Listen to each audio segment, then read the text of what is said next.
classe mondiale, disons un professionnel de l'IFBB, vous devez vous entraîner 2 fois par jour, 6 jours par semaine. Vous devez prendre 8 repas par jour. Votre apport calorique est réglementé.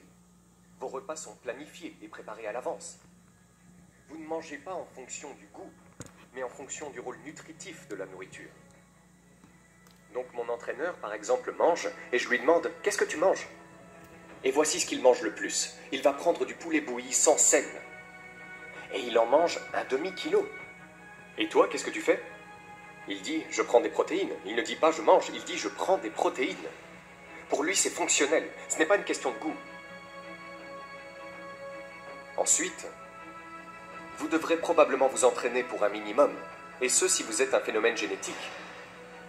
Vous devrez vous entraîner pendant un minimum de 10 ans, avant de pouvoir monter sur une scène et concourir à un niveau moyen, avec un bodybuilder mondial moyen. Moyen. Ok. Alors pourquoi est-ce que je dis tout ça? Pourquoi est-ce que je vous dis ça? Nous tous ici, au début d'une nouvelle année, écrivons ces choses appelées résolutions du nouvel an. Et ensuite, vous savez, votre résolution du nouvel an est numéro 1, gagner plus d'argent, ouais. Numéro 2, changer de petit ami. Numéro 3, se mettre en forme. Ouais, se mettre en forme est quelque part dans le top 3. Alors, qu'est-ce que tu fais? Tu vas à la gym, tu prends un abonnement à la gym. Ouais. Tu vas au magasin Nike du coin et tu achètes tous tes équipements de gym. Tu es motivé, tu es inspiré, tu vas à cette salle de sport. Tu vas sur YouTube et tu t'abonnes à toutes les chaînes de fitness. Vous allez sur Instagram et vous suivez tous les modèles de fitness. Vous êtes motivé, vous allez à la salle de sport. Vous allez vous mettre en forme. C'est ce que vous allez faire. Les personnes que vous suivez sur YouTube ont travaillé pendant au moins 5 ans pour ressembler à ça. Vous avez donc l'impression qu'après 1 mois d'entraînement, vous allez leur ressembler. Alors que se passe-t-il le premier mois? Vous êtes excité, vous allez à la salle de sport tous les mois. Et vous avez des douleurs et votre corps est endolori. Mais vous savez, je suis excité, je vais à la gym. Puis la vie s'allume. L'entreprise ne gagne pas d'argent, vous n'atteignez pas vos objectifs, vous tombez un peu malade. Quelque chose se passe. Et tout d'un coup, vous arrêtez d'aller à la gym pendant 1 jour. 1 jour devient 2, 2 devient 1 semaine. Et tout d'un coup, vous avez un abonnement à la salle de sport depuis 3 mois. Et vous n'y êtes pas allé depuis. Qu'est-ce qui vous a manqué? Vous pensiez que la motivation était la formule? Les gagnants n'ont pas besoin de motivation. Les gagnants ont besoin de discipline. La discipline consiste à faire ce qui doit être fait parce que cela doit être fait. Pas parce que j'en ai envie. Pas parce que je suis motivé pour le faire.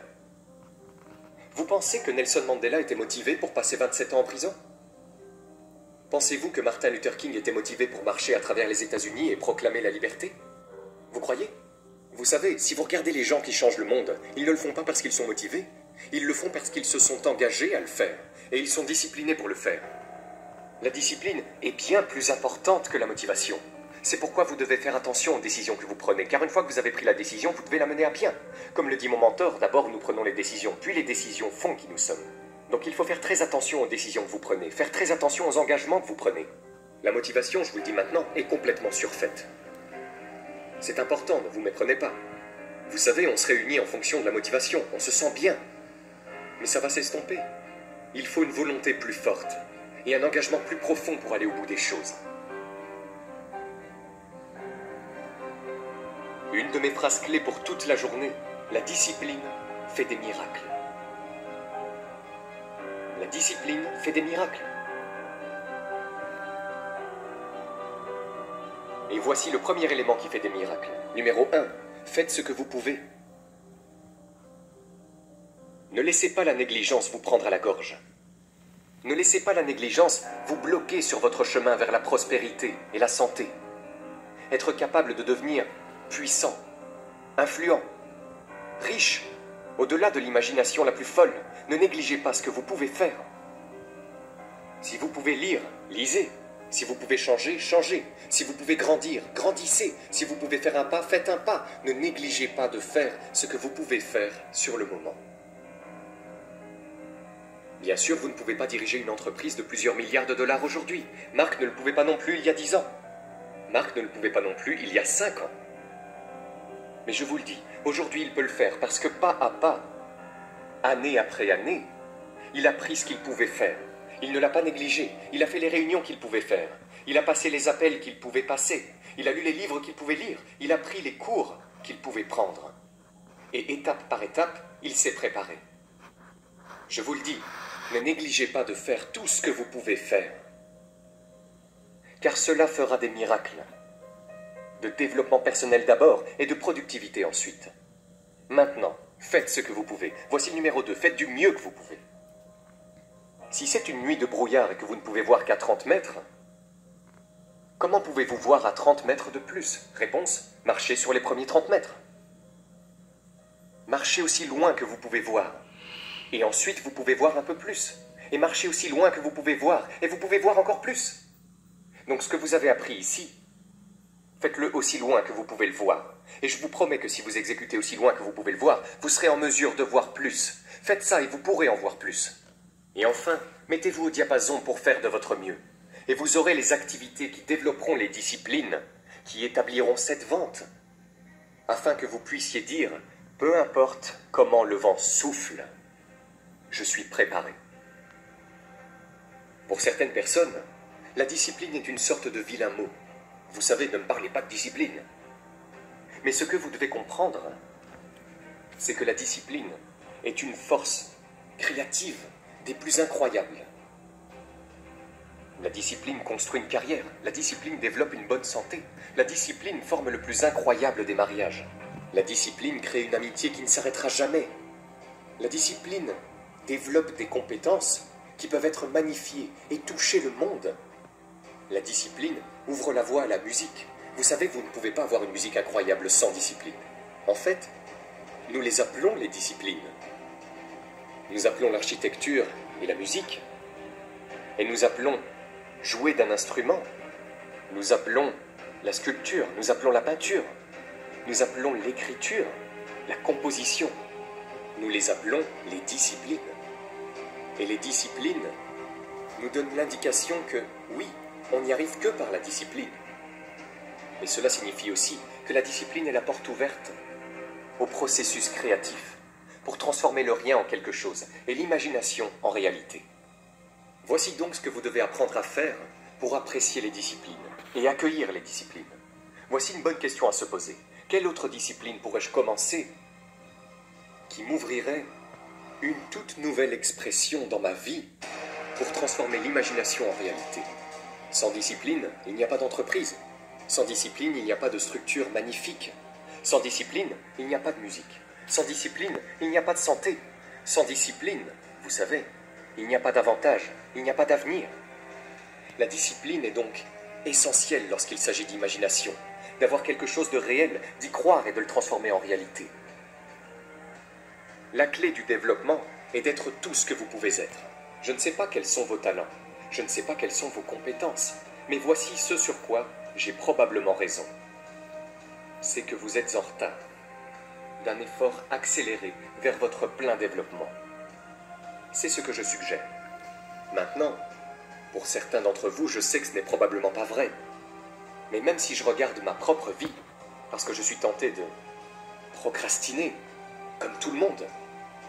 Vous savez, j'aurais déjà dû écrire 30 livres, je n'en ai écrit que 4 ou 5.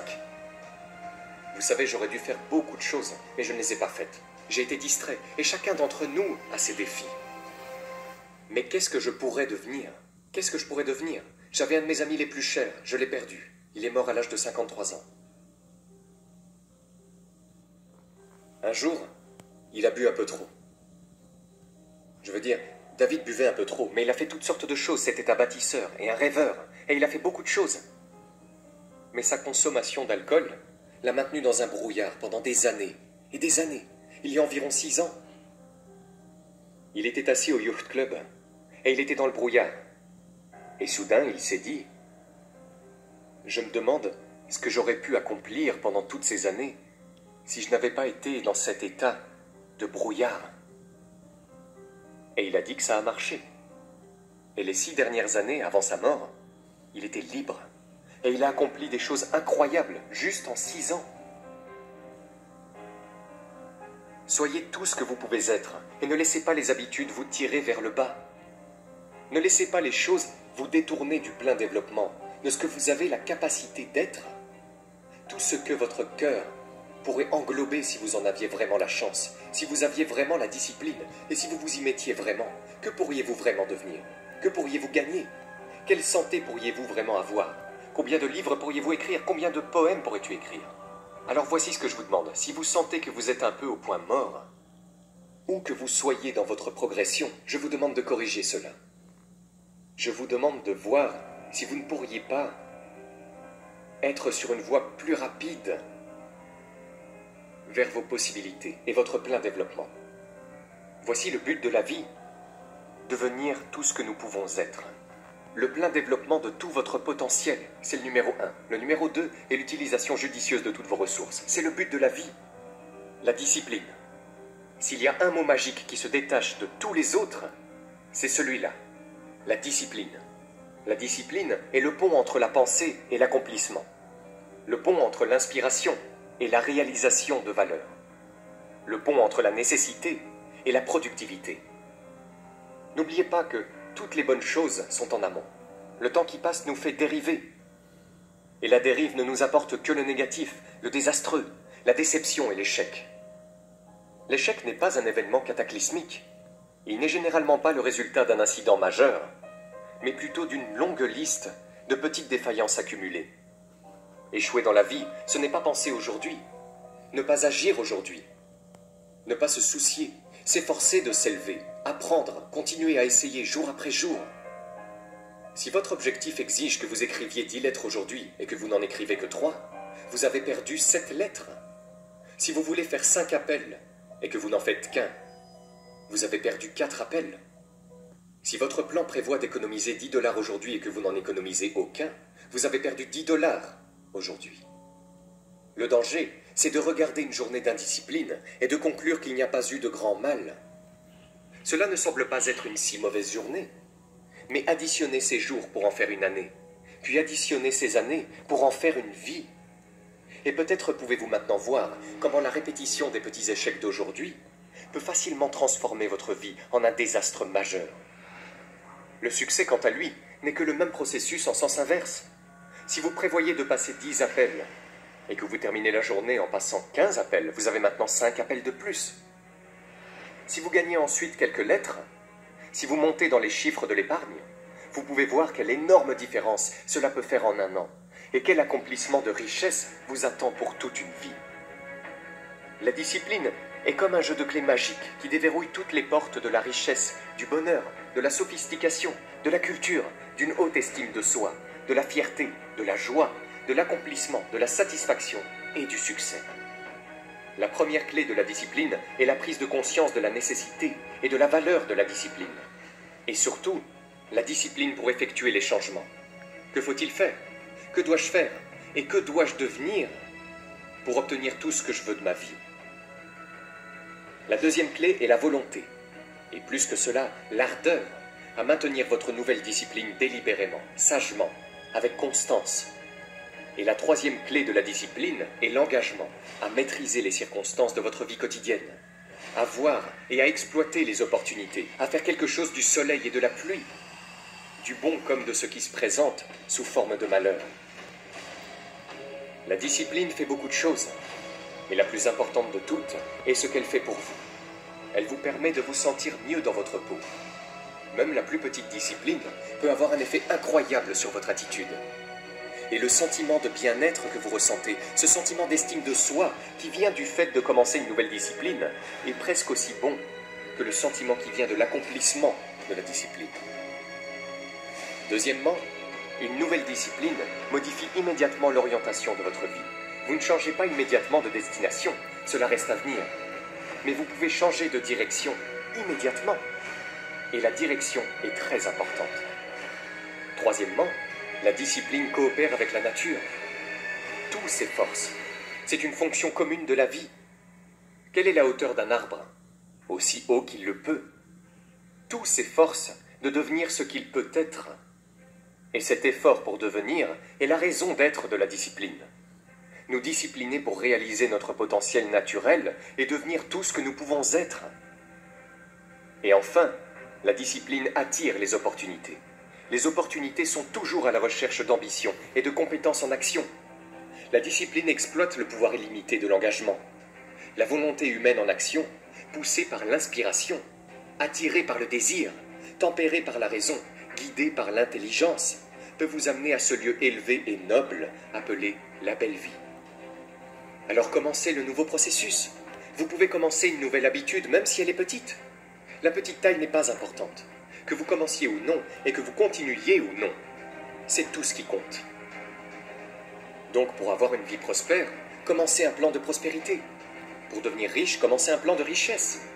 N'oubliez pas que vous n'avez pas besoin d'être riche pour avoir un plan de richesse. Une personne sans moyens peut avoir un plan de richesse. Si vous êtes malade, commencez un plan de santé. Si vous n'avez pas d'énergie, commencez un plan d'énergie. Si vous ne vous sentez pas bien, commencez un plan de bien-être. Si vous n'êtes pas intelligent, commencez un plan d'intelligence. Si vous ne pouvez pas, commencez un plan je peux. Si vous n'avez pas, commencez un plan avoir. Tout le monde peut. Même une mauvaise personne peut commencer à entendre de bons messages et à lire de bons livres.